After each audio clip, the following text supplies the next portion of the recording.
Hello friends, food एक्सोडी आउ गोटे episode को मो अंकिता आपको स्वागत करुच्ची। आज रेसिपी ना हूँ चिकेन कषा।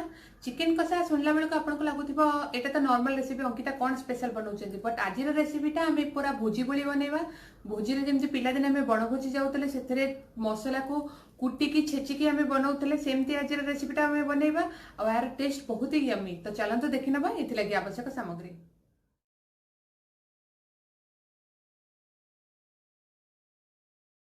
चिकेन कषा बनवाई आम प्रथम मुझे 1.5 किलो चिकेन नहीं से मु पकेबी 1 चामच हल्दी गुंड,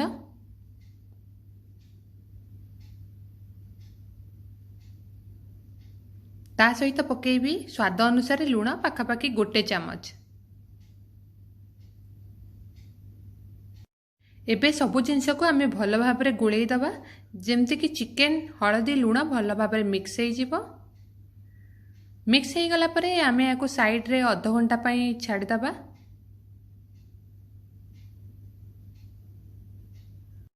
एबे आपण देखि पारथिबे मो प्लेट रे अदा प्याज रसुण नहीं 3टी बड़ पियाज को मु बड़ बड़ पीस करी काटी देइछि, आउ 2टी बड़ पियाज को स्लाइस करी काटी देइछि।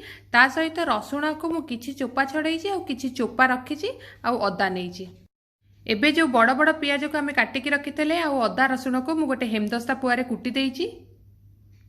मसला सब रेडी हो गला परे मु एबे प्रेशर कुकर रे सोरिष तेल गरम करिछि। पाखापाखि 7 बड़ चामच सोरिष तेल नहीं। ता सहित आप देखि पारुथिबे मु एठारे गरम मसला पके देइछि, दालचीनी आउ 4टी गुजराती जोटा कि मु भल भाव रे कुटिकी तादरे पके देइछि। जेतेबेले गरम मसलार बास्ना आसीबा को स्टार्ट करिवो आमे सेतरे जो पतला करी पियाज काटितले ताको पके देबा। एबे पियाज को आमे नाली रंग हवा पर्यंत तेल रे भाजिबा। हाई फ्लेम रे आमे रखिबा गैस को। आपण देखि पारुथिबे हमर पियाज नाली रंग हो गलानी। एबे जो आमे कुटिकी मसला रखितले ताको पके दबा। कषारे मसला कुटिकी पकेबार मेन कारण होची या भोजीर टेस्ट आनी थाए। भोजी रे मसलाटा बटा हुएनी कुटा हुए, तो कुटिले तार टेस्टा अलग प्रकार आसताए। एबे एथिरे आमे हल्दी गुंड पकेबा पाखापाखि अध चामच, कहीं आम चिकेन मैरिनेट कला बेले से भी हल्दी गुंड पकईचु। ता सहित आम पकेबा लंका गुंड। मु 2 चामच लंका गुंड नहीं। आपण निज टेस्ट हिसाब रे लंका गुंड पकई पारंती। एबे सबु जिनस को आम भल भाव में मिक्स करदबा। एबे सबु जिनस को आम हाई फ्लेम रे 2 ରୁ 3 मिनिट पर्यंत कुक करिया जेमती कि मसला गुड़ा भल भाव में कषी हो जिवो। 3 मिनिट पर आमर मसला कषे हो गलानी। एबे आमे जो चिकेन को मैरिनेट करी रखितले ताको मिसई दबा। चिकेन पकई सारा पर आमे मसला रे चिकेन को भल भाव में मिक्स करी दबा जेमती कि चिकेन आ मसला भल भाव में मिक्स हो जिवो। आ गैस रो फ्लेम को आमे ए समय मीडियम रखी दबा। 5 मिनट चिकेन मसला सहित कषी होला परे आमे एथिरे धनिया गुंड आ जीरा गुंड ऐड करिबा। 3 चामच धनिया गुंड और 2 चामच जीरा गुंड मु एथरे पकईछि। आपण इंग्रेडिएंट्स रा डिटेल्स डिस्क्रिप्शन बॉक्स रे देखि परिबे। एबे सबु जिनस को आमे आउ थरे मिक्स करि दबा। मिक्स करि सारला परे आमे एथरे एबे टमाटो ऐड करिबा। मु एठारे 2टी बड़ टमाटो को छोट छोट पीस करी काटी देइछि। एबे याको आमे चिकेन रे पकई दबा। एबे एथिरे 1 बड़ चामच चिकेन मसला ऐड करिबा आउ सबु जिनस को भल भाव में मिक्स करि दबा। जनरली टमाटो मसला कषिबार स्टार्टिंग रे दिया जाए, किंतु ए चिकेन कषारे मु शेष रे देइछि जा फल कि यार टेस्ट अलग प्रकार आसी थाए। एबे चिकेन को आमे लो फ्लेम रे 5 मिनट पर्यंत कषिबा।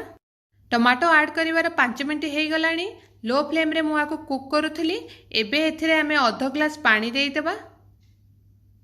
पाखापाखि 80% चिकेन कुक हो गलानी। आउ मात्र 20% अच्छी जहाँ कि आमे प्रेशर देकी रांधि दबा। एबे चिकेन को आमे प्रेशर दे दबा आउ हाई फ्लेम रे टिके सु सु हवा पर्यंत गैस को ऑन रखिबा। तापरे गैस टा को ऑफ कर दबा आ प्रेशर बाहरबा पर्यंत वेट करिबा। हमर प्रेशर रो ऑटोमेटिकली गैस रिलीज हो जाइछि।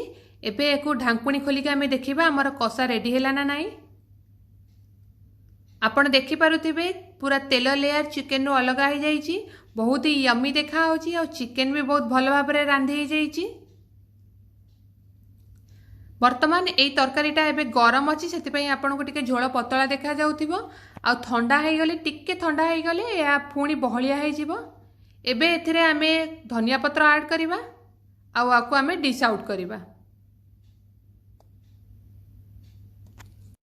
डिश आउट कला परे आमर चिकेन कषा यही प्रकार देखा जाउची। आपण देखि पारुथिबे केते बढ़िया देखा होची और बास्ना भी बहुत भलो आछि।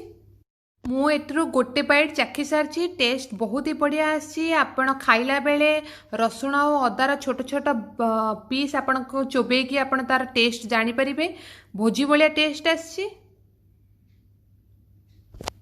यदि आज रेसिपी आपण मानको भलो लागिला ताले प्लीज लाइक करंतु शेयर करंतु और मो चैनल को सब्सक्राइब करंतु।